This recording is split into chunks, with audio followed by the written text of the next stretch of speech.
wallet is sobbing. I can hear it. I can hear it in the hall now. It is breaking down, crying.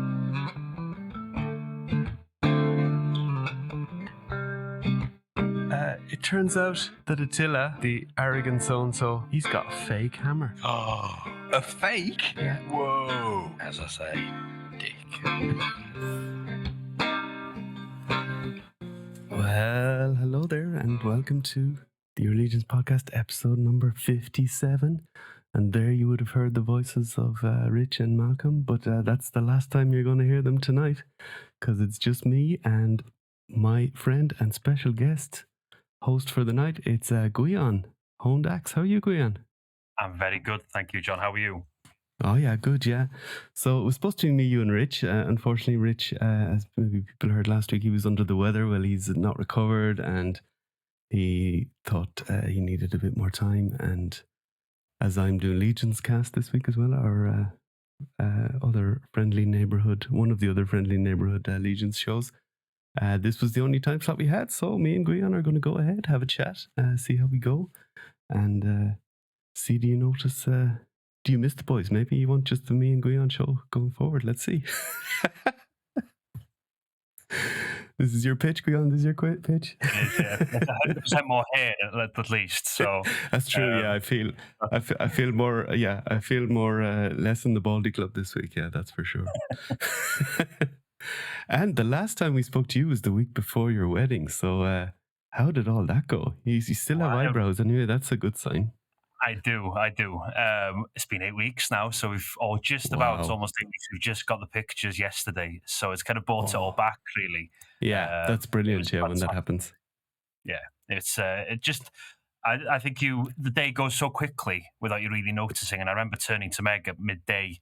I'm like, oh no, we've got like another 12 hours of this. In a good way. There was just very overwhelming. Yeah.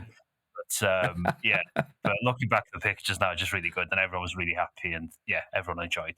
So we're glad, very glad. But cool. Yeah. And did you have a hangover or anything after, or were you too busy on the day to? No? Too busy at the day, but we also had the hotel we had the wedding at has a spa, so that was one of the kind of the main factors. Oh, nice. Yeah. But the caveat was that the spa was closed during our visits.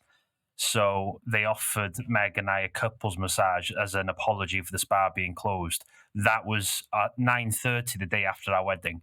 So I was like, I'm not going to get too hungover here. I can't. I mean, not for going to a couples massage I'd never had before. Yeah. So that was a new experience, but I was very aware that I didn't really want to be too hungover for that, you know?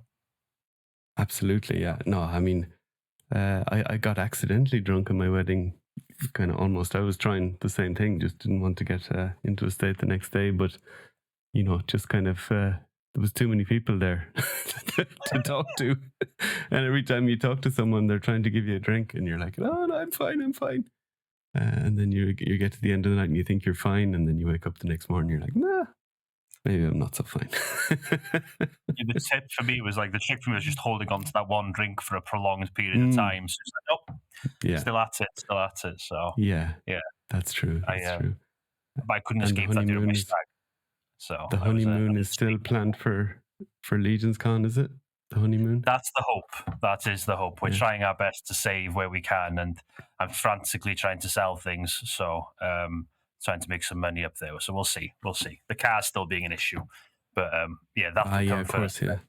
Yeah, whatever happens. Yeah, I mean, I can sympathize on the car issue. I brought my car this week for the equivalent of the MOT. So when the car is over my car is 10 years old now, but after 4 years old, you need to bring it every year, just to get checked and roadworthiness or whatever. And they said, oh, there's some oil in the engine, like there might be a small leak. And last year I brought it to the garage because I thought there was a leak, and they checked it all out and they cleaned it and said, no, there's nothing, we can't find anything. And now all of a sudden they found €1,400 worth of repairs to do. So I'm like, that's not a little job either, is it? That's not something you just miss. No, totally. And if I'd kind of known before, I maybe would have considered getting a new car. Just biting the bullet. I know I have to do it anyway in the next year or two. probably depending, when the car gets too expensive to repair, and I always try and keep a little pot on the side for new car, kind of building it up over the years, and probably would have been saved me having to spend this 1,400, and I could have put that towards the new car instead. But needs must, So and then now I have I have a month to go back and get it repaired and go back and get the actual roadworthiness thing. So I can't really, I'm not going to get a new car in a month, so I'm just going to have to bite the bullet and keep it for another year, and maybe usually here at the start of the year they do like an auto festival, a car festival, where you get better deals on the cars. Now it's not nothing crazy, but you would get things like they would have slightly better deals, or maybe more. If you were buying a new car, you'd have more options kind of included as standard and stuff. And if you wanted to get deals from the bank, to get a car loan, they would be better at that time of the year. Okay. So it's incentivized for everyone. Yeah, really. Exactly. Yeah. So no, that's not saying, of course, people buy cars all year round, I suppose. But if you knew in advance you needed one, that's probably the best time of the year. So maybe that'll have to be something. I'll have to start getting painting for Legion's Con. Although I have this tendonitis of the elbow since a good while, since November, actually. I don't know if I mentioned it on the pod. When I came back on the plane, I had like a crick in the neck. And then following, that usually goes away. But then the following days, it started to go down the arm, and then I got this tendonitis. And I did have an inflamed tendon, but that's gone away now. But I still have kind of pain in the arm, and I'm going back to the doc next week again to see what we can do more, and I'm getting physio and stuff. But it's a little bit annoying. I can paint, but like after an hour, I'm like, I need to take a break, or I need to maybe stop. And I don't know how you paint, but I tend to get into a flow of doing it, and then once I get going, I'm kind of can go for a good while, and I'm getting better as I go along. Now I'm having to stop just when I get going. Yeah, that's what I do as well. I find I paint better later at night as well. Yeah, I don't know why. If it's just general, like you said, you focus more as you go on, and I sit there for hours. Maybe and you just get maybe get more relaxed even, and kind of the hand gets a little bit more relaxed and steady and stuff. So I don't know. It's hard to do it now straight in after work. I can tell you that much. Can you imagine? Stresses of the day. Oh yeah, let's try and hold a paintbrush straight. I think it's one of those things that I find if I kind of have to psych myself up to do it in a strange way, but once you sit down and you start, you really enjoy it, Absolutely, yeah. And have you been doing much recently, or? I haven't picked up a brush for about 2 months now, really, since the wedding. Oh, so wow. I've got some ideas. I did I sprayed one head not that long ago, and I've not really touched it since. So it's not lack of imagination. I just think it's time more than anything else. Yeah, it's just been a busy it can period. be tricky. You kind of think, winter is a good time to get at it, but I find I'd probably do a bit more when the weather gets a bit better. I don't know if it's just the general mood, and maybe you can do a bit sometimes outside or something. I don't know. That might help. I think the energy's there as well, isn't it, really? Yeah, that's true. Yeah, and I think maybe the elbow thing has come with the amount I painted in the weeks before Legion's Con last year. But I'm going to try and avoid that this year, because that was a bit too much. Yeah. So, I'm going to try and pace myself a bit better. So let's see. Yeah. And concentrate a bit more on the podcast. Yeah. Although we were doing a lot of podcasts last year, but we were doing a lot of the Road to Legion's Cons episodes and stuff. So you're pumping a lot of those out quickly as well, weren't you? Consistently as well. So yeah, we did a lot of them in advance. So that was it was very tough at the start, but by the time we got closer to Legion's Con, we were 2 or 3 weeks ahead of stuff. So then it was easier. You weren't, when you recorded, you knew we didn't have to release it for a few weeks, so you could kind of relax about it and put it together nicely, or as nicely as possible anyway. Within I remember Rich saying, you and Rich saying, everyone you invited had come on as well, so there was non-stop for you guys, wasn't it? So yeah, exactly. Yeah, so I have to see what we're going to do this year. I know we're at a kind of not a table, but we're at a kind of a section with a bunch of other guys, and Anthony Hossil Toy Forge. He kind of organized that kind of block, and there's a bunch. I think there's like 8 or 10 people, like tables. So maybe we'll do a lot of those guys because we're in that kind of block and we're kind of working a little bit together. So yeah, let's see what we do. There's plenty of time to think about that, but yeah, should be fun one way or the other. We should be very always good. be fun. Very good. Well, I thought we had some other plans with Rich, but I thought we would maybe just chat about a few things that have been going on recently, get your perspective on it, and maybe my more considered perspective than the waffle I've been given over the last few weeks. Not sure about that. First of all, the Poxus wave. Did you get much from that, or did you order from that wave? I've got a few Arakago in. One Pox. I'd like to get another just for parts, really, for custom parts. And then I'm looking at probably trying to pick up some others either from eBay or from the sellers over here, really. And if push comes to shove, BBTS. I've got some ideas. I think just seeing everyone open them up now and the ideas that are flowing from the cabal, it's I've got some ideas for that to go. As a Welshman, I think you have to have a big dragon as part of your collection. The Welsh dragon, yeah, that's absolutely that's definitely a good idea. Yeah. The Poxes, I've seen so many just pop and swaps using the Poxes torso and the soft goods, and then a number of other figures kind of popped in. Yeah, that's a very versatile figure. He lends himself very well to the pop and swap as well. It's just I was walking to work this morning and just ideas flowing in my head and like, I need a bit of this and a bit of that to make it work. So I'm sounding a bit more like Rich now, really. Like these ideas pop. We're all the same. We're all the same. I mean, I haven't seen many repaints of Poxus yet, but I mean, he's quite an expensive figure, but people will do that. I've seen a few, same. But that torso is very cool. It's coming in another figure, isn't it? The Scally Bone Splitter. Scally Bone Splitter, in a different color, in the blue. So I personally prefer the brown of Poxus just for a more realistic look, in a sense. Yeah, if you were going to give that to a dwarf, maybe like not an undead dwarf, but like a regular dwarf, maybe the brown is less exciting, but more appropriate. Yeah. Like that lighter armor lends itself to so many things as well, like an archer or stuff. Yeah. Like it's nice to have scale. I think it's called scale mail. Yeah, I think it is. Yeah. So that's definitely the standout parts for me in terms of pop and swaps, really. So just trying to think of the kind of the other parts that I need now, really, that I don't necessarily have to paint. So a bit of an LPC pop and swap, but that's what I'm going for anyway.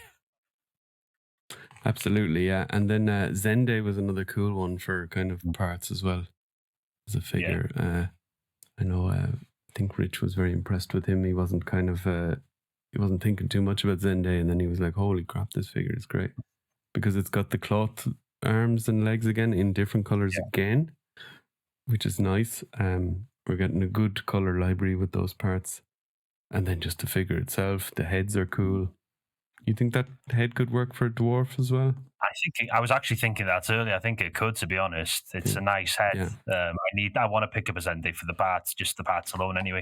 But like you said, I think once I do have it in hand, I think I'd realise, maybe I don't want to break this one apart quite yet. So I think he's got a nice potentially in my collection somewhere.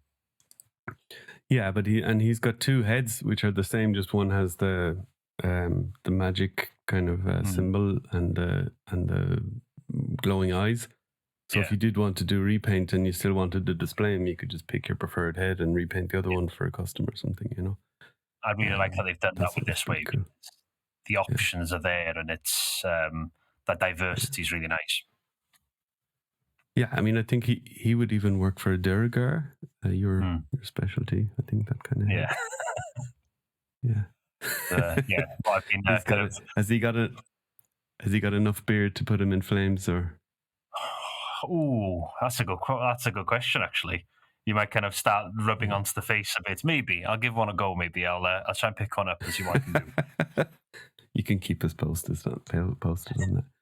And what about the 2.0, the Wizards? Have you any interest in them, or would that? That's another one I have as well. I forgot about him. The evil Samir, guy, or Samir, the good one. the good guy. Yeah. I just like the idea of the hood and the cloak. Really, I just really like those parts. But he's a good figure. He stands up for 2.0. He's still standing, which is nice. And yeah, just a nice kind of your stereotypical wizard. Wizard, It's nice. I think I just saw the buck and thought elf. So yeah, it is the elf book as well, or at least the 2.0 elf book. But yeah, I think they have improved the tolerances on the 2.0 figures. I know some people had problems maybe with the joints being too stiff on the female, but yeah, I think it's a nice figure. He's the one that's getting the most hate I've seen in the group. Not hate is a strong word, but he's the one that people, if they don't like a figure from the wave, they're kind of picking on him for some reason. Yeah, I think he's seen as a bit less than the others. Maybe he just comes with less new parts. I mean, I don't know. Yeah, but like the improvements to the buck itself, you can compare him to Lady Averona, for example. She's constantly falling over me. So just the change in that time, So it's nice to have that, really. So yeah, I'm not complaining. Absolutely not. No. Yeah, I suppose Pete, the complaint I've seen against him is that he's maybe a bit in it from a design point of view, maybe just a bit too derivative.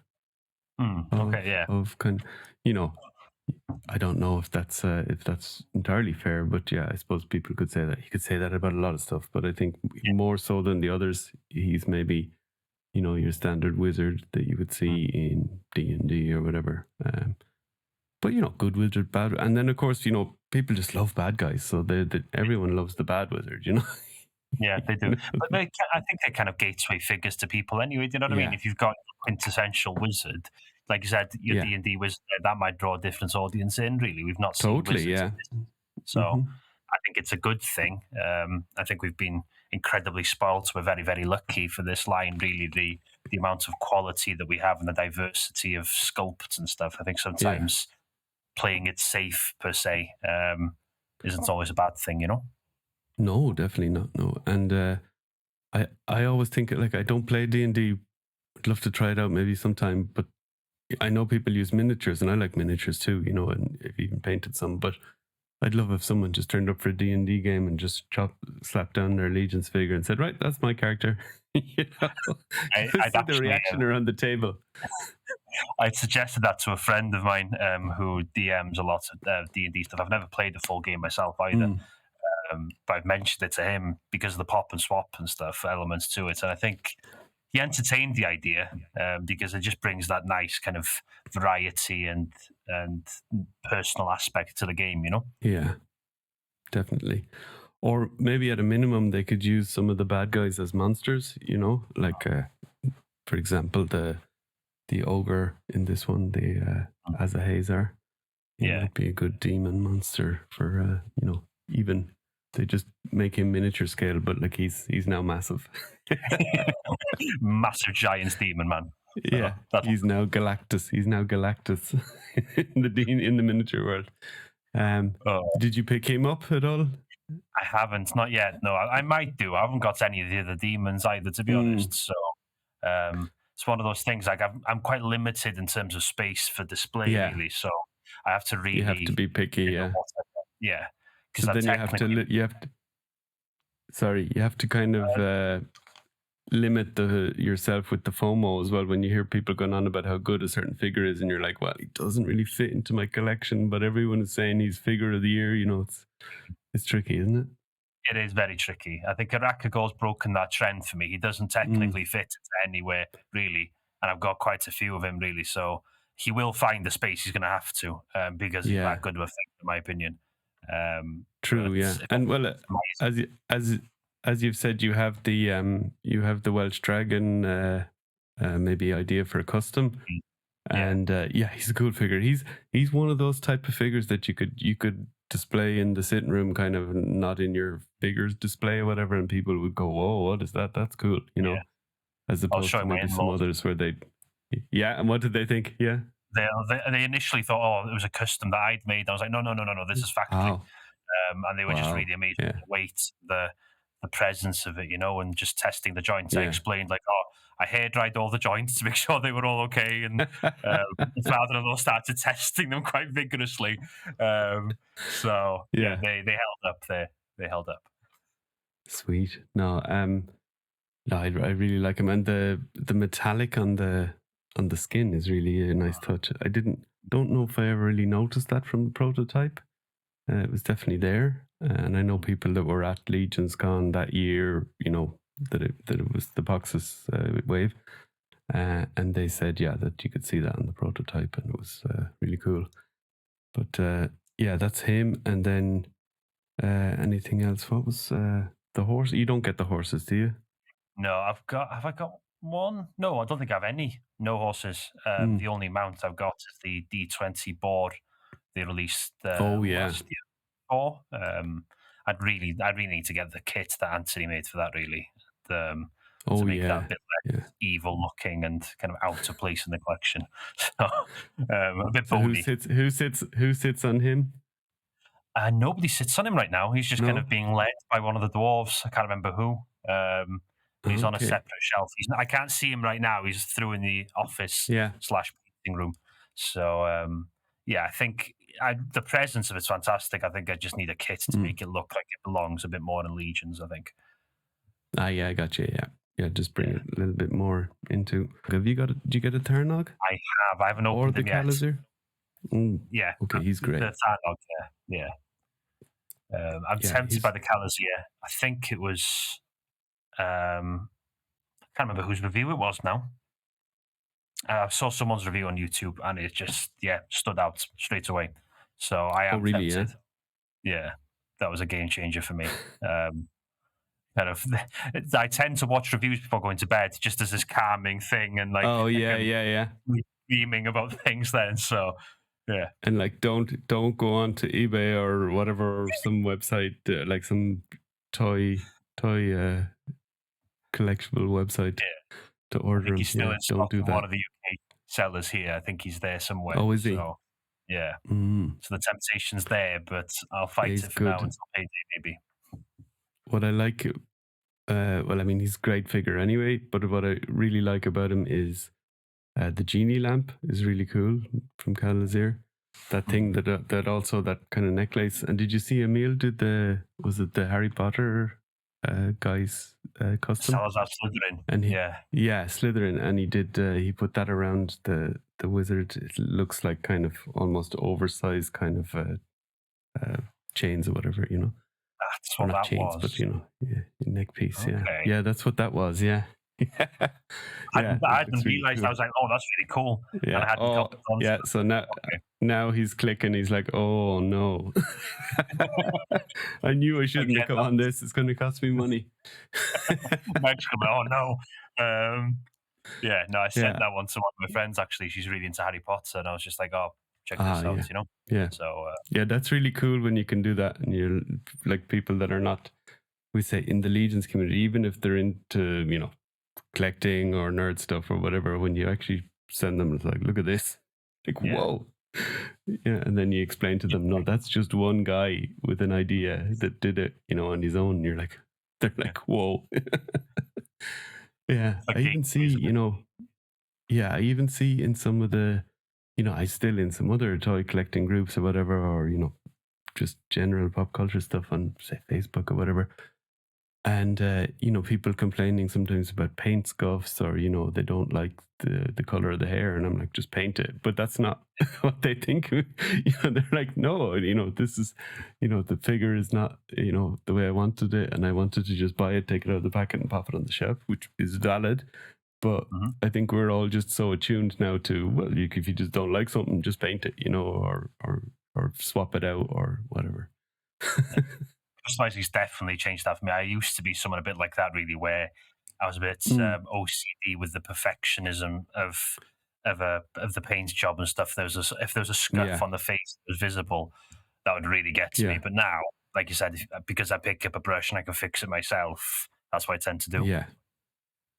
Yeah, it's true. I was selling recently some Motu Classics figures on eBay, and but I was getting messages, like really specific questions about, can you take a photo, and can you? And I was like, or I think I posted a picture of a figure, and some of the accessories weren't attached to whatever, and they're like, do they still attach? And I'm like, okay, I didn't even think of that. I just left them unattached because I wanted to show you, everything that came with the thing. So I had to take a picture of the thing with all the stuff attached, and I even held it upside down in the picture to show them. It's not. Yeah, but I was kind of thinking I was thinking in the back of my head, I was like, come on, just stick a bit of blue tack in there if it doesn't attach. Oh, it's crazy, isn't it? Oh. Yeah, we are all a little crazy, but yeah. And then with Tarnog, I think what I really like about him, well, is firstly, I think that's probably the right scale for an orc, really. Well, they can be all different scales, but I think we could do with a couple of bad guy orcs, and maybe a couple of different head sculpts to go now with him, and even imagine a shadow orc in that scale would be cool as well. Yeah.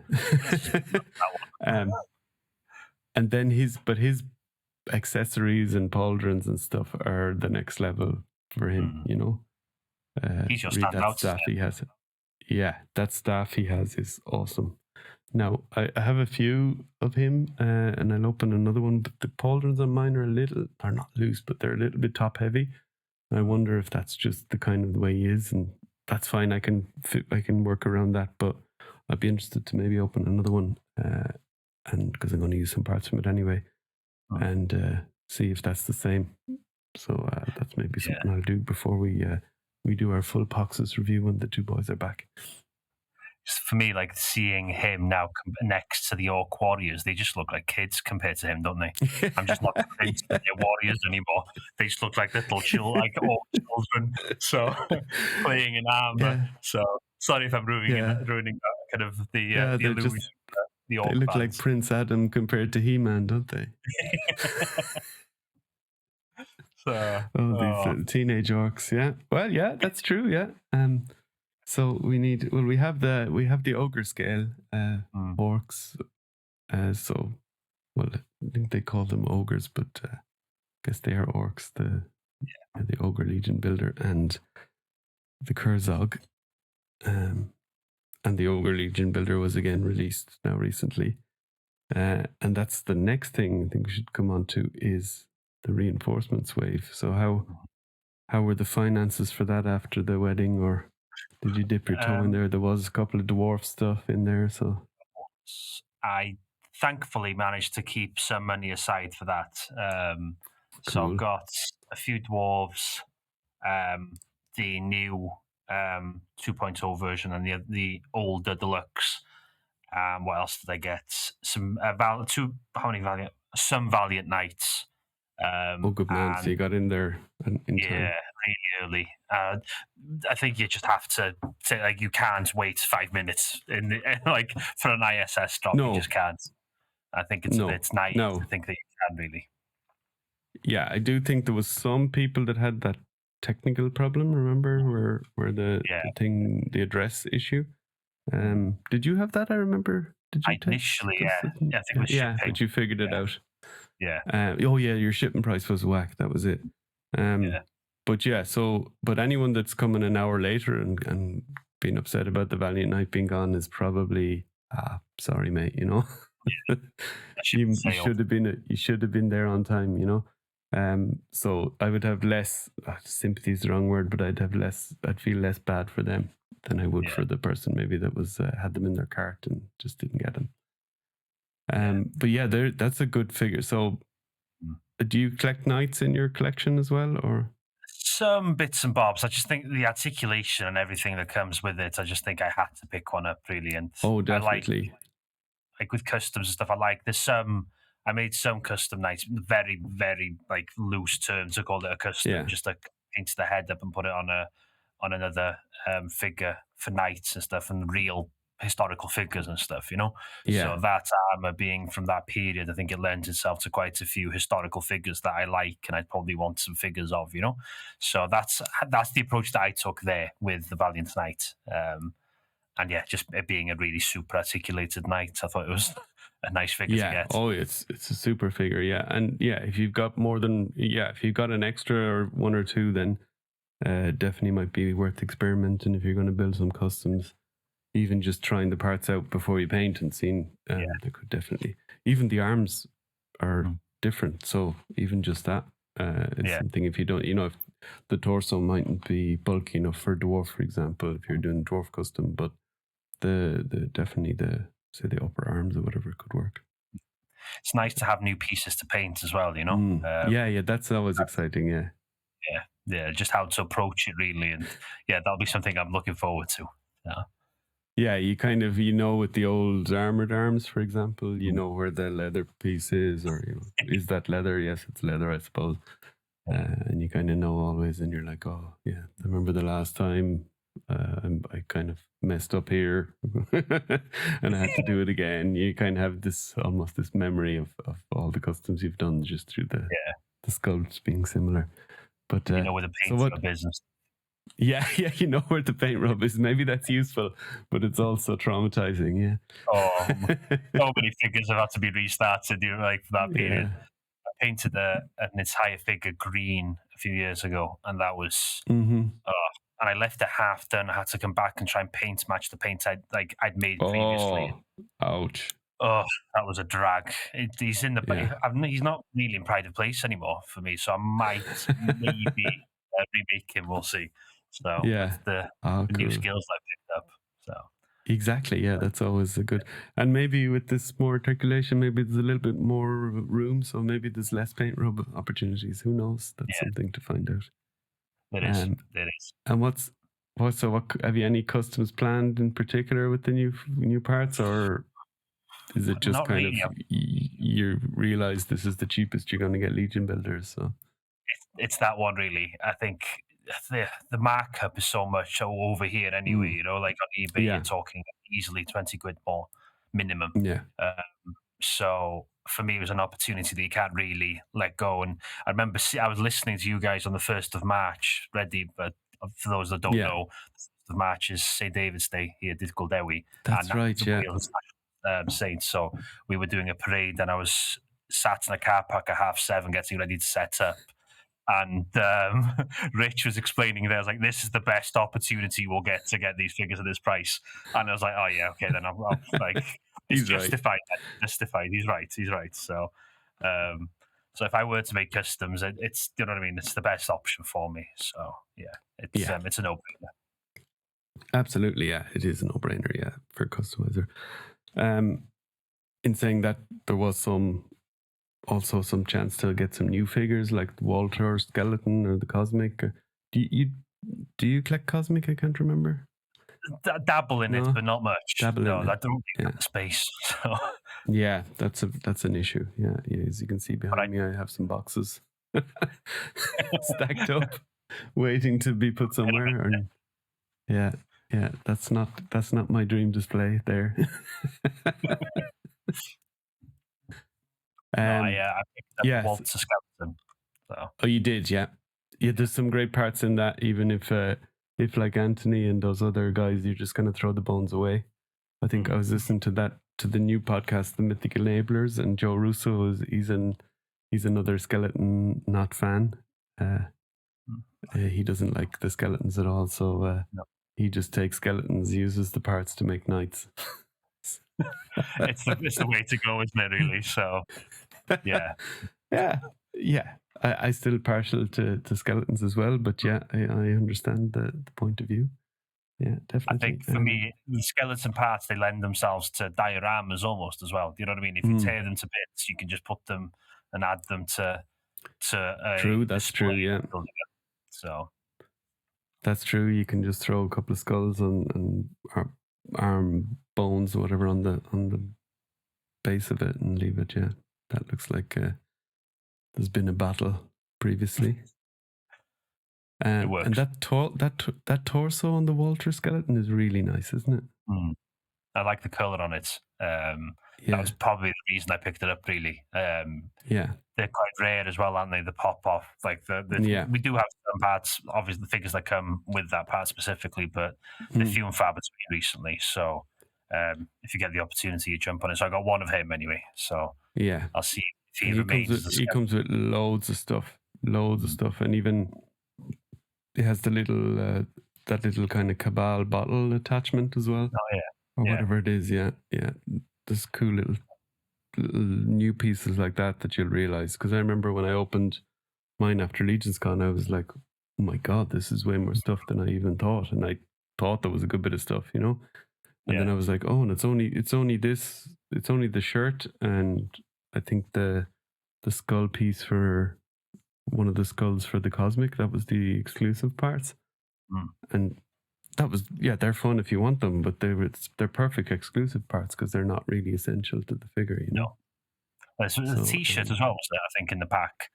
The Cabal the t-shirt. t-shirt, yeah, which is a nice souvenir to have, and you know, some people put it on their figure or whatever, but for me, I was fine. I was happy to get one, but I wouldn't have if I wasn't at Legion's Con last year. I wouldn't have bothered going for that exclusive. I would have just picked up the standard versions.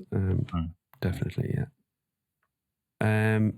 yeah. So that is reinforcements. Any shipping notes yet? I got mine. I did have mine, a few days ago. Same here. And FedEx told me today if I needed to rearrange delivery, that was the time. So we'll see. Wow. Yeah, mine says it's coming on the 21st. So today is the 13th when we're chatting. So that's a week's time. Thursday, basically Thursday week, which is not probably in time for next week's podcast. But hey, I got the 15th. I think that's a ambitious estimate. I think. I don't think it'll get there by then. I'm thinking Monday maybe. We'd see. I've seen with Rich a few times where he says, "Oh, I haven't got my shipping notice," and then it's like 2 days later, "Oh yeah, I got it. They say it's coming tomorrow." And I'm like, "You didn't get your shipping notice?" I was like, "Yeah, I know, it's quick." So most of his delays have been just getting a FedEx can be good, I think. You know, it depends sometimes as well. Sometimes their 2-day shipping is the same price as like the normal shipping for FedEx, and then if you click that box, you pay the same and you get it quicker. But the thing is it really but the thing is, that's fine if you know they're going to ship it tomorrow, but if they're anyway saying it's going to take 3-4 weeks to ship, and we don't know which part of the 3-4 weeks is your box, is it really worth taking the 2-day if it's cost more? No, only if it's the same price, I would say. Cool. And then we had the retailer appreciation wave. So some cool figures there. Have you picked up any of these yet? The regular or the kind of normal, the Figura Obscura ones? Not yet, no. No. I like how they explained with the Monkey King that the color change is more to do with Dragon Ball and Dragon Ball Z and stuff. So that's my jam. So I am tempted. Right, yeah. It was definitely when I was growing up. Dragon Ball Z was my thing. To the point where when my hair went, you're a bit younger than me, you see. You watch your hair as well? Yeah, well, it went blonde during the summer, so I was convinced as a kid I could turn into a Super Saiyan. So my night in my grandparents' house, they had a big front room, and my brother, my cousin, and I would play fights quite often, and we'd play Dragon Ball Z a lot. So me with my blonde hair when I was younger, just convinced that was a Super Saiyan. So, yeah. Awesome, that's cool. Love it. And what about the other ones? Jacob Marley, he comes with a lot of cool parts. Jacob Marley, he does. Again, I don't have the original, so I'm tempted. I am tempted. Yeah, expensive if it's just custom fodder, though. That's the problem with these. I think we talked about it already. And then we have the Red Death. He's probably not your thing, is it? Not really, no. I think, again, I can appreciate the soft goods there, but I'll take it or leave it. Really, if I do see it coming up for a lower price, I might jump on it. But the accessories are really nice as well. The clock and the Yeah. like the blood effect and stuff. But yeah, Yeah, I am. they are sweet. Yeah. Yeah. How about you? Have you gone Yeah. for either of those? Or No, well, I'll probably get one of each. I'm actually going to order with the guys. I think the combined order. So I'll pick up some stuff from them from my retailer here because it's a bit cheaper than the one in the UK. yeah. A good bit cheaper, I'd say. Mhm. And by the time these come, maybe I can then just ship them in one lot to say Mal or to Rich, and then they can just swap them whenever they can maybe meet up, or even ship is cheaper. Just shipping it domestically be cheaper. So probably get one of each, and then have to think. Maybe I won't even. I probably will get the 2.0 skeleton, even though I'm not super. It is cool, but I'm not super into the skinnier skeletons. No, I'm the same, to be honest. The skull, the alternative skull, is probably the only that thing is that's really awesome. The to it. tattooed one, yeah. That's probably going to make me get at least one. And I do know that's kind of maybe more realistic in terms of a skeleton to what the Legion skeletons are, but I don't really care. No, I love the No. Legion skeletons aesthetic, Yeah. size wise. So, yeah, but cool that it's out there. I'm a little bit like, oh, I hope there's other Viking skeletons because, this really doesn't. I don't really see Doesn't this scream as a Viking. Viking skeleton compared to like if you put it beside a normal Legion skeleton, a 1.0. It's like, who were they then? They must have been huge guys if these are the Vikings, these little skinny ones. So that'll be interesting. And then the cosmic one is a must have. That is an absolute must have.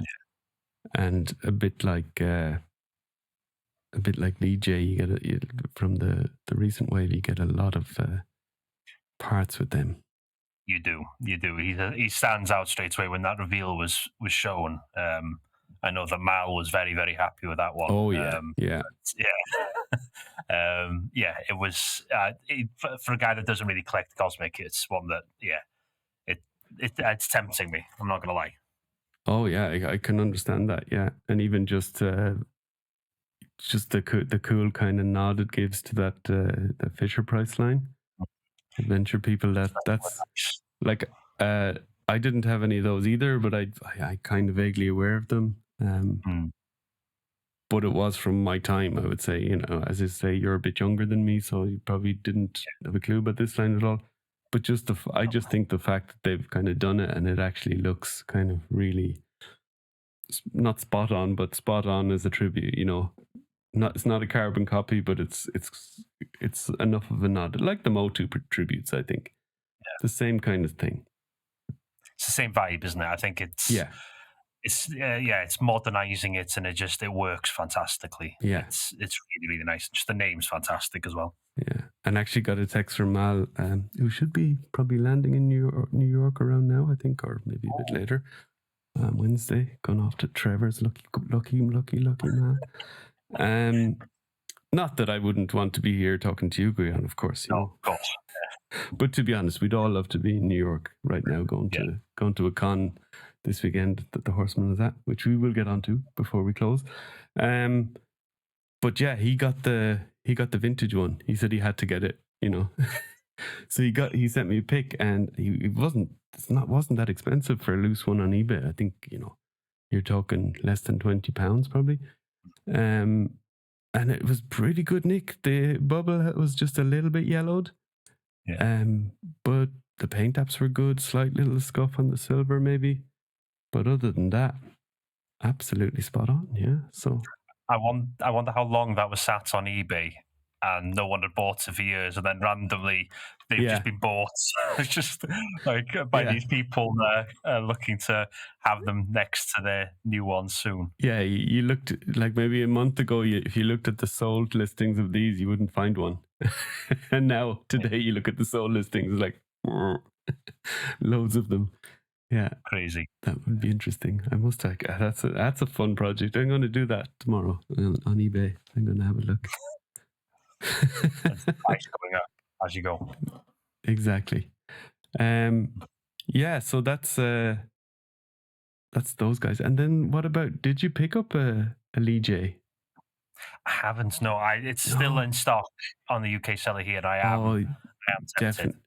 You definitely, like, it is a cracking figure. Yeah, it's and you're literally, it gives you an extra set of upper legs and arms, which, as you know as well as I do, they're the pieces that any 3D custom kit doesn't come with. Yeah. You know, Yeah. they're the ones they're not allowed to make. So you can see why they're, I mean, apart from the fact that you can pop and swap them, you know, with the figure or whatever, to create a different look. But that really does give you a chance to make an extra figure, or if you have parts around in your bins, that is a really cool thing. And they're black. I mean, well, obviously you have the gold armored parts if you wanted to use them, but if you wanted to make a kind of gold armored Lee J, then you've got these, you know, kind of black parts that you could make any sort of a figure with. You're not leaving a figure limbless, are you? Trying to make another custom now? No. So with the extra limbs, it's nice. So. Exactly, yeah. Or you can use the limbs from some other figure that you were kind of saying, no, I'm not going to use them now. But yeah, you can just throw the bones away off some skeleton and make them not undead. Yeah. Stick a head on them, and there you go. You've brought him back to life. There you go, Anthony. See, we're doing the work for you. And then, yeah, to go along with Lee J, then I suppose we have to talk about Blue Hagnon. I can't imagine that's something you were interested in getting. Not really, but I've seen some really good pictures recently, and it's making Cullen's doing a lot of work there, everything with promoting it since he's got leaning it. So. In, yeah. He's leaning into it, definitely, yeah. This is his time, you know. He's not going to probably convince them to do red or pink or green, yellow Hagnon at this stage. So this is it. This is his time to shine. Yeah, I got one. The coolest thing about him is the box glows in the dark. Not the whole box, but the Four Horsemen logo at the back, and there's a Necronominous logo at the back of the box. So you see on the back of the box there, up here, the Four Horsemen logo, and this thing here, they both glow in the dark. That's really cool. And then on the Lee J box, you just have them in kind of gold foil. They have the flock. So I really like that art. I mean, I think we've seen that before in the kind of that's more zoomed in versions of that art from a bigger picture that Nate Barch did. But I love the little thing with the faction symbol, and I hope there's a bit more of that. Maybe it's going to be special for the retailer wave, which is kind of cool in itself, but it would make sense, wouldn't it? Yeah, kind of keep it consistent. But yeah, that's pretty sweet. So we'll have to see. Yeah, so that's those guys. Right, I was thinking then what we could get onto is to chat a little bit about All Stars 7. And if we have any particular wishes about that. Now, I know this was something I threw in pretty late because of our cancellation. So what are you thinking? I'm going to just pop up first here for us what we got, the things we got to choose for in the last two. That's actually a question I asked you guys, wasn't it, in your Q&A episode, or the Q&A at the end of one of the episodes. So it's something I've actually been thinking about anyway. Thankfully. Good, we can get you back. So I'm just popping up there. So these were the votes for the last two. So for All Stars 5 voting, I'm just going to call the ones that we haven't actually got that could possibly come around again. So there's Balaam, Calavius. This is All Stars 5 voting. Bromden, the Fury Orc, Gonks, He's a good one. Borrier, and then Faustia, the Vampire Knight, as a Spirit Bender, the Shadow Elf, isn't it Shadow Elves? Elf Ranger, the Grisha, Cassia, and is that Nubnik? Yeah, Nubnik. Yeah, so that's that. And then last year, so around, well, a little bit later, it was around May last year. Let's see who. So the repeat ones were Asa Spirit Bender. So these ones that mightn't come up again, seeing as they didn't get voted in, hard to know. Asa Spirit Bender, Balaam, Borrier, they were all there the year before. Also, Bromden was there the year before. Now, Bromden got, I think he got close last year, but the only reason he probably didn't get in is because of both our Shadowhorn. The dwarf vote kind of went for both there, yeah. It makes sense as well, do you know what I mean? It's the older figure. He's an older figure, yeah, exactly. Faustia, so she was in again. And then Grisha was in again, and the Vampire Knight was in again. So that was all the ones that were in again. And then in addition, we got Belphegor, quite recent, cool figure, but still quite recent, I would say. Now I'm just going to call the ones that didn't get voted because we know the ones that got voted, and they're not really relevant for what's coming up next. Freya, she was awesome. Sir Galeron, which was surprising he didn't get in. So Gorthok got in. That's it. Vateris, Lord Vateris, another cool figure. I still feel like he's relatively available. Yeah, you see him pop up quite regularly. Yeah. Magnus, so absolute cracking figure, but like Belphegor, relatively recent. And then Noglin, King Noglin, very cool goblin. Wouldn't mind if he came back again. Then we have Thalen Frostbow. She's become very popular. She was widely available when she was around. She hung around for a long time in stock sales back when they had them when she was around. But not anymore. She's very popular now. Then we had that's Twick, isn't it? The goblin. Yes. These Urku and Vortog. So they're all potentially could come around again. And then we had this alumni thing, which was basically all stars that could come back again. And obviously we know we got Ignatius out of that. And we didn't get Asterion, Carpathius, or Pixis, which all I think would probably be close to the top if they were in the main vote. Yeah. So as I think I've mentioned on the show, I'm not even sure if they'll do an All-Stars this year, but we're going to just go on the assumption that they do. Otherwise, this conversation wasn't going to go very far, is it? No. So that's setting the scene. So Gwion, let us know what your thinking is kind of for this year. I think with what we've had recently with Lee J now, I think Magnus, I'd be really surprised if we didn't see him come through again. I think it's quite often referred to as the lost wave, isn't it, really? It's kind of in between. It's when the fan base grew over COVID, almost. Yeah. So I wouldn't be against Vorthog and Magnus at all, really. Both fantastic figures, really nice pop and swap figures. I wouldn't be against them at all. Noglin as well on this list that I'm just going through now, really. I think not being a massive goblin guy, I still think he's one that I'd really like to get. It's just one of those characters that has some sort of connection to the dwarves. Borrier, again, for parts, but I've got one of him, so I'm not overly fussed, but I wouldn't be against it either. But for me, definitely, just from this list anyway, Bromden's the shoe-in easily. Yeah. The quintessential dwarf, in my opinion, with so many parts. And I think, he's a legion builder within himself. He's a key character within the story. I like to think that he is. So I'd like to see it. As you said, seeing as he got so close last year, that he'd make it this year, So that would make sense to me. I know a lot of other people in terms of dwarves have been asking for Halmir Golden Tooth and stuff, but I don't see that happening personally. And I'd like to think that we'd get a thawed 2.0 rather than the re-release of the original version. Yeah, So, actually, yeah. just to segue there a little bit on Thord, I saw Nerds, you know, the Nerdzoic channel. He also he's also a retailer.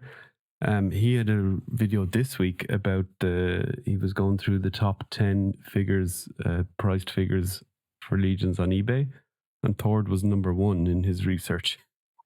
700 to 800. Now he said it didn't have as many sales as some of the others, but there was an average of $700 to $800 on Thord now. Crazy.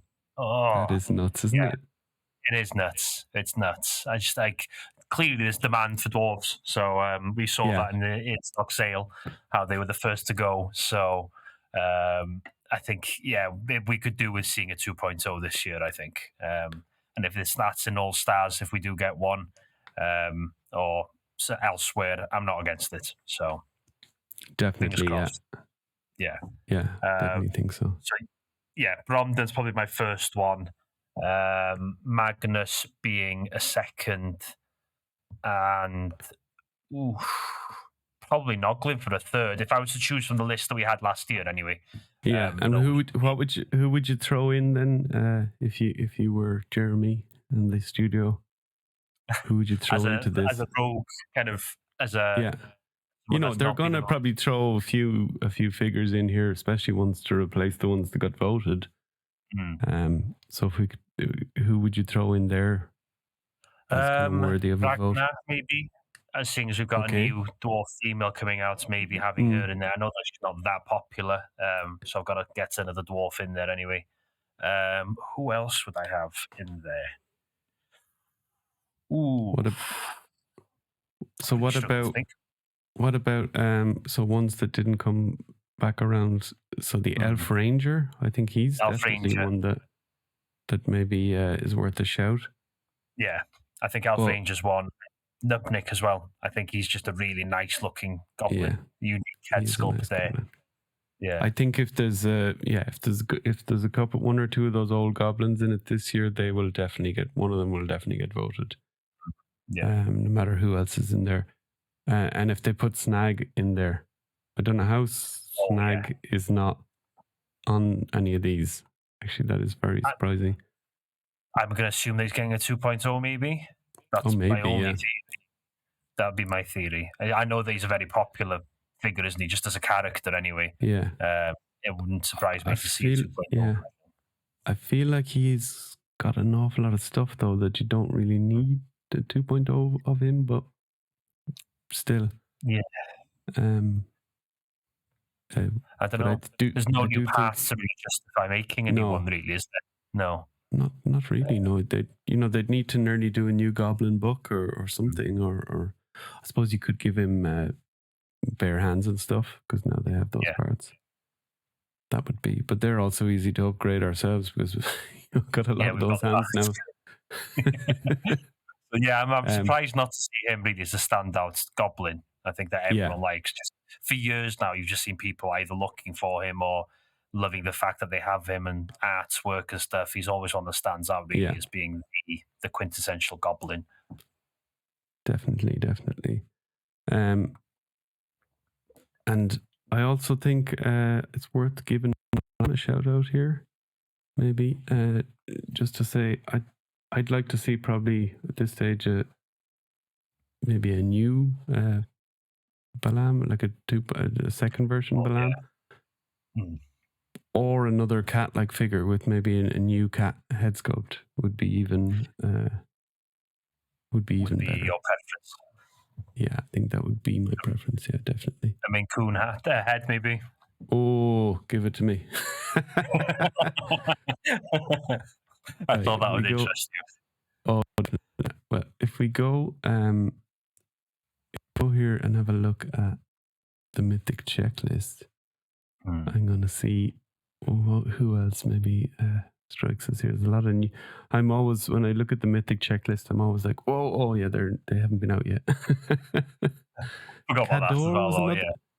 Cador was one that people were always kind of talking about, but I think he's the parts are all out there, you know. Yeah, So I had him once years ago, and mm, like, every Mythic Legions figure is fantastic. It just wasn't really yeah, something that justified me keeping a hold of him. Really, yeah. I just don't think he'd be a huge seller for them. I No. think the No. people, some people would buy him. I mean, maybe he's a good cheap barbarian body for customizers, maybe, but I just don't think he would be a huge seller. Doesn't have an No. extra head. Doesn't just one. It's the standard knight helmet. Yeah, it's a little bit basic compared to what we get now. Deltigar, I'd love to see again. I know he was the figure that the guy paid to have his head likeness on, and I don't know what their policy is about re-releasing him, but I'd love to see him is again. his likeness anymore? Yeah, Does he still look maybe. the same? That's true. That's true. There's definitely probably a bit more grey in there if he's something like me. Yeah. Anyway, that's for sure. So that's definitely something. Yeah, that's for sure. Who else do we have here? Faunus, maybe. Faunus would be a very good shout. Yeah, yeah. He's a very popular character, and he's hard to get. Definitely. I'm always kicking myself I didn't get an extra one because I'd love to paint that head sculpt. Yeah, I'd love to paint that head sculpt. I managed to get one for Meg last year. She's a big did fan you? because I love his box. So yeah, I don't know Okay. I think it was thanks to Lauren. I think. Yeah, she helped me get a hold of that one. So very much appreciated there. Oh, cool. Is that Lauren Jones? Yes. Yeah. Very good. Look at that. The Joneses helping each other, helping the Welsh. Representing. Exactly. The Fury Orc, I'd love to see him, but I'd love to see him in maybe a reinforcements wave in the future. It makes sense. A new Fury Orc brute scale would be my ultimate preference for him. A very important character here, Gwendolyn Heavensbrand. She's very important to the story. Yeah. She was another one a bit like Tail and Crossbow. She was available in that in-stock sale they had kind of a good while ago, around maybe a year after COVID, and they had a lot of these figs. And yeah, do you think she's more likely to get a new version of a 2.0 version? That could be. Yeah. A female knight. Do we have one coming up yet? I don't think we do we? No, we don't have any in the new waves. That's right. No. Yeah, and give her maybe the Aetheron shield. That's kind of got the logo popping out. Those cool new 3D shields. That'd work. Yeah, that would work really. So what else do we have? Well, maybe Hera Serpentspire. Yeah. She's a very good figure and a very important character. Yeah. I could see, given she's the faction leader, I could see her maybe getting upgraded with more soft goods and new parts though. So version 2 is probably her future. More likely than not, yeah. Yeah. But, definitely, if we're talking about alumni, Jorund is definitely one we could give a shout for. Yeah, I'm always kind of, I'm always like, I consider we'd be very lucky to get 2 dwarves and the thing, and I just don't want the vote to be split again. But with an alumni vote, at least if he's there, then we're not double voting, essentially, or we're not splitting the votes, I should say. That's true. Lord Aiden is a very important character to the story. Yeah. So he's good. The paint on him is amazing as well. It is. And Maria Goldenbranch, she's also pretty awesome. She goes under the radar. I don't see lots of her. Yeah, she does definitely go under the radar. And it's again when they, if they maybe have more of these green-skinned elves, or another kind of big character with the green skin, then maybe people will go back looking for her. Oren Steelhide he's another one that could come up in the alumni. Yeah. That'd be Again, nice. he's just so sweet. People could say, oh, you could do a repaint, but there's nothing like a factory painted version of that type of color scheme, you know? The color changes, and just as you move the figure around as well, it just picks up light in certain areas, and it just changes. Like for years, I thought it was kind of this dull gold, and then you pick it up and move it again. It's like, oh no, it is a green. So yeah, exactly. Just because there is a bit of green in gold, so yeah, I can definitely see how that would happen.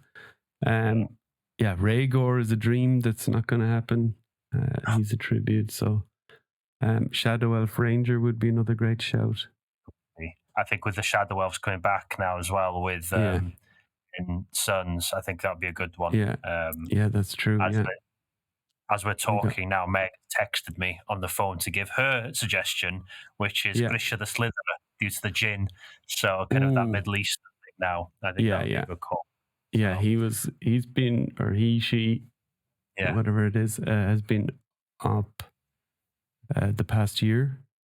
The past 2 years, they've been up for vote. So, don't know. For me, see it kind of, despite being named, kind of similar to the Silverhorn Sentry in a sense, where it could easily fall into a leech, like the in stock sale. I think personally. Yeah. Yeah, no, it's an awesome figure. The paint again is next level on this one. It is. Yeah. And the head sculpt's completely unique. Yeah, it is totally unique. Yeah, definitely. Which is interesting. They've never even been tempted to use it for another figure, or that we know of. No. Yeah, so I think that's your lot then. I mean, you've got others. I mean, a lot of version 2's Thistletorn people would be probably go crazy for. Jesse would be jumping for joy there. I'd like to see him personally. Yeah. Yeah. Oh yeah. I depending what's there, and Thistletorn comes with the Sword Horseman as well. Don't forget that, people. Yeah. Torgan, again, he was quite easy to pick up. I know he's gone up in price, but still kind of available, isn't he? Somewhere, like someplace. It's not too bad. No, I bought a few of him a few years ago, and he's been broken apart into customs just for legs when we were in our dwarf drought, really. Yeah, so, the dwarf drought of 2020. I had extras of him as well. And I remember I couldn't sell him at some stage, and then eventually I think I sold the last ones that I didn't need for a bit more than retail price, but not much. Crazy how some that long ago fluctuate. Yeah. True, yeah. Or even he was one of the ones that was maybe more expensive in the States than here for some reason. Maybe retailers over here had overstocked him. Something possibly. Like that. Yeah. And I think Xylona is going to get a version 2, so we don't need to worry too much about her. People are talking about maybe Xylona getting to be like a centaur, which would be kind of cool.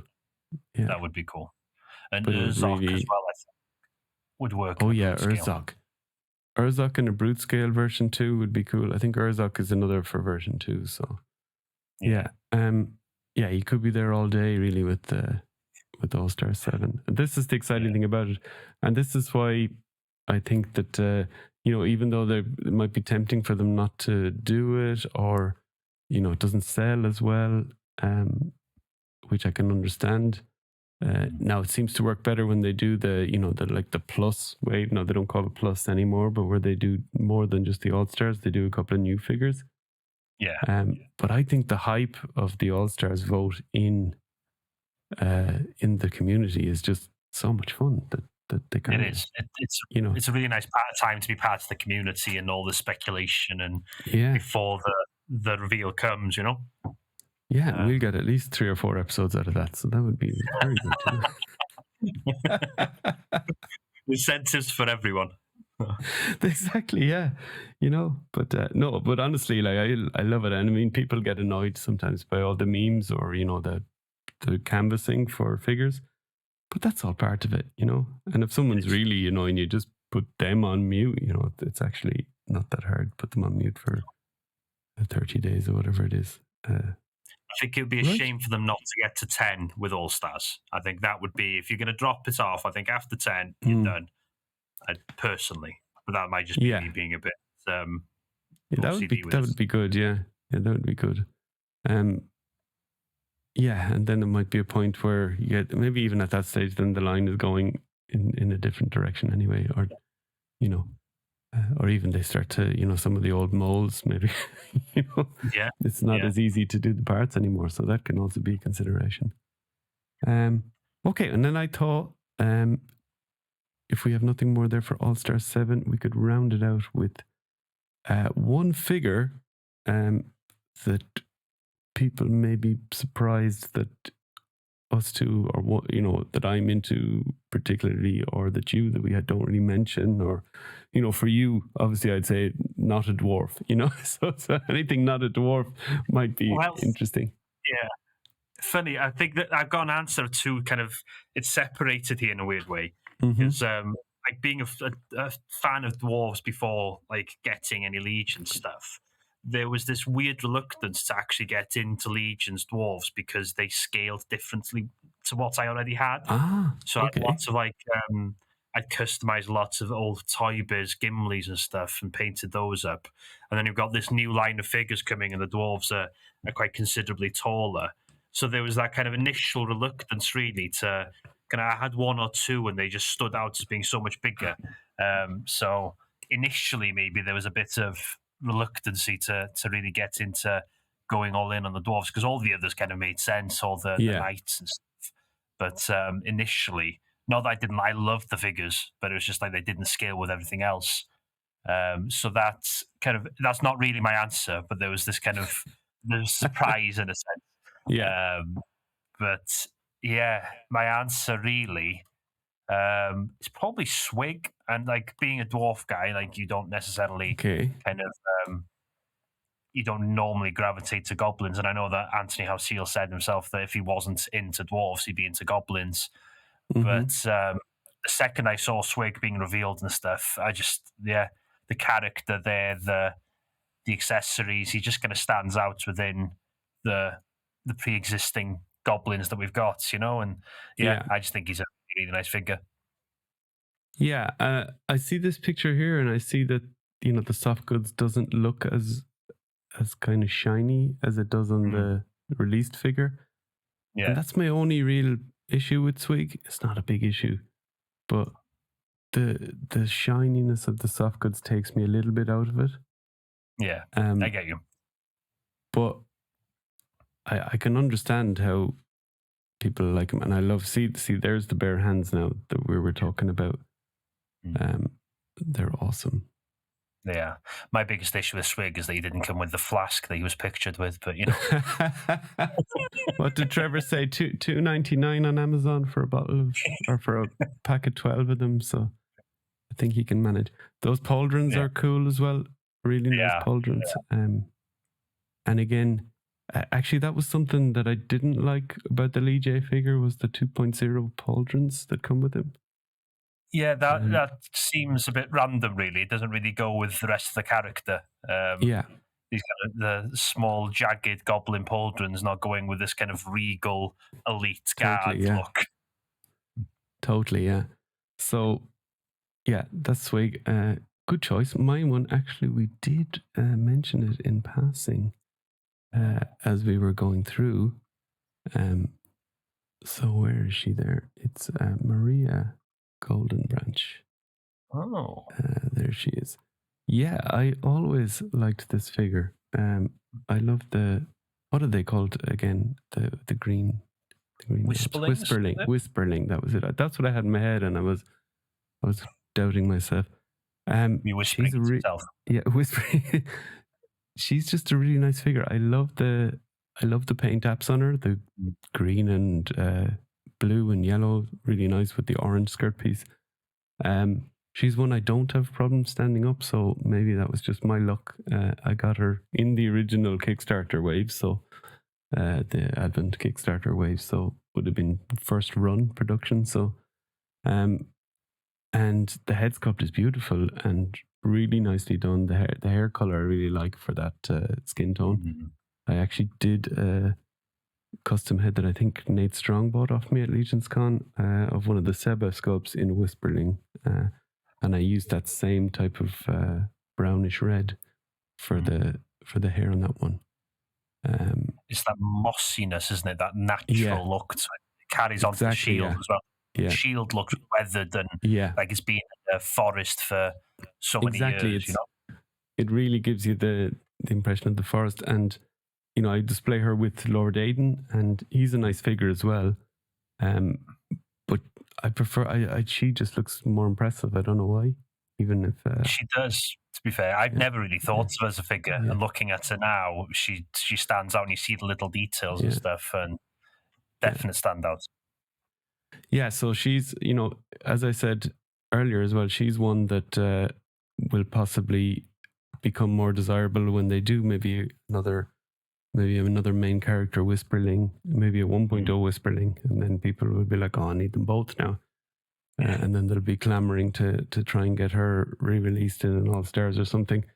But yeah, she's an absolutely cracker of a figure. So. Well, you've got your Xylernian Guard Whisperling head, haven't you? So that's right. Yeah, actually, yeah, that was the one I was racking my head trying to think. So that's the Xylernian Guard. So that's one, and then if you get another main character, 1.0, Whisperling, then you've got a real team. You know, 2 main characters, and you can do a bunch of Whisperling Guards.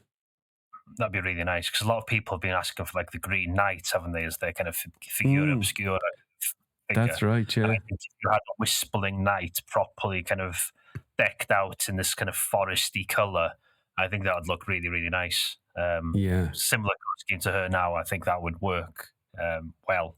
So instead of your normal kind of Arthurian Green Knight, you've got this kind of... Yeah, I think that would work. So, yeah, what was this? The last time you were on, you were talking about doing the custom about the land that kind of around you that inspires you. Oh, so it was a competition that we launched in the Cabal and the Kings Under the Mountain, Anthony and I, and it was to do with like the mountains that inspire you, or your local mountain range, and having a dwarf that was based, or dwarves, clans, multiples, based on the mountains close to you. So I've made 2 dwarves there so far based on Eryri, the mountain range up here. Yeah. So very, very varied. You know, you've got your peaks and you've got the hills as they come down towards the sea. So I just kind of thought of how these different dwarves would be reflected in that kind of landscape and the culture of those areas, really. So, yeah, that was the challenge. Not many people have taken it up yet. Well, but, it's on my to-do list. I will do one inspired by there's a place in the middle of Luxembourg called the Mullertal, and it's like they call it like Little Switzerland. It's this kind of it's like forest with loads of kind of rocks, and you can kind of go climbing there, but people go hiking there, especially in the summer. If you drive through there, it's lots of windy roads in kind of foresty valley, but there will be like people everywhere trying to cross roads, going from one side of into the next part of the forest. And there's loads of nice little touristy restaurants that you'll find down, but nice restaurants kind of down in the middle of it. So we often go there with the kids a couple of times in the summer, just kind of for a little walk around. And, it's actually great when it's really, really hot, because, in the forest, it's still kind of cool. So that's an idea for in August when you're burning up. It's like So I want to do something kind of inspired by that. So I may be waiting a little bit for the elbow to kind of get a bit better, so I can kind of, because when I do a full custom, I want to do the whole lot of it. I don't want it kind of take in forever. And also maybe the weather to improve, so I can go over there and get even more inspired again. Inspiration and all of it, Because I've been thinking as well, like that's where my family's from originally, but where we live now, we've got the Clwydian Range mountain hills next to us, so there's lots of hill forts there, and that kind of inspiration there, really, of thinking of these dwarves that were settled on top of hills rather than in the mountains. So that's another approach that I'm thinking of.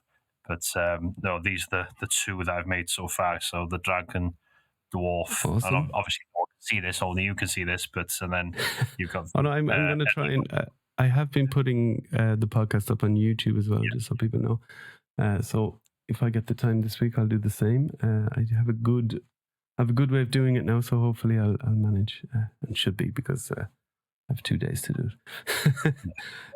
That sounds good. So Gwion, thanks a million for the chat. This was great. It flew by. Tell everyone where they can find you anyway, on Instagram or Facebook or wherever you are. On Instagram at honed_act. I've not posted for a while, but hopefully I'll be doing some bits. He got married, people. Give him a while, you know. The one thing I need to post soon is my new wife, bought a painted head sculpt from Mark Calvo. So he painted one and named it after myself. So that was the Fire and Ice one that he made, one the Jason Rodriguez sculpt. So I'll be posting that up soon. So that's brilliant. though I will not be claiming it as my own work. So yeah. Well, give our regards to Mex. She's a wonderful patron of ours as well. Thank you. So and you can also, listeners, follow us. I'm sure you are already at Your Allegiance Podcast on Facebook and Instagram, and send us an email, yourallegiancepodcast@gmail.com, with any feedback. Look for us on Patreon, all that good stuff.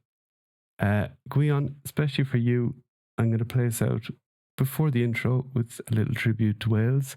I was going to play this with you and Rich on at the start of the show to kind of say Wales are taking over the podcast tonight, but of course it didn't really work. So I said, you know what, I've done the work, so I'm going to put it in somewhere. I'm going to put it in now. So Gwion, one more time, cheers. Thanks a million, mate. Yeah. A red storm is coming.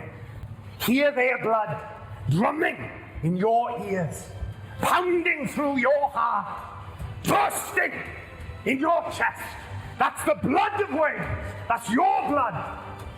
Red as the ancient book of dreams. Red as the rising flag of Merthyr. Red as the great wall of Gwion. But I'm not here with that red wall around us. We're still here!